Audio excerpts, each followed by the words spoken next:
सांगाल, मोठ्या मताधिक्यानं अंबडच्या जनतेनं तुम्हाला निवडून दिलेलं आहे. विजयानंतर पहिली प्रतिक्रिया काय?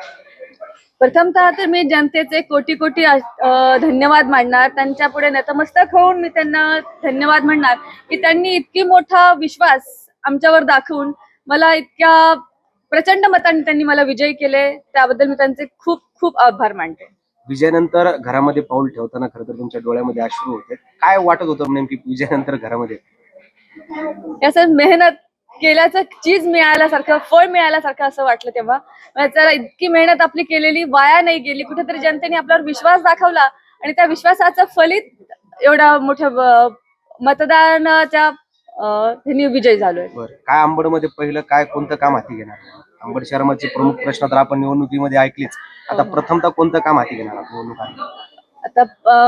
आता सध्या पाहिलं तर अंबडमध्ये 15 दिवसाला पाणी येतं. तर आम्ही ते पाण्याचा प्रश्न आधी हाती घेऊन पाण्याच्या जे 15 दिवसात आहे त्याच्यामध्ये कमीत कमी अंतर करण्याचा प्रयत्न करणार आहोत.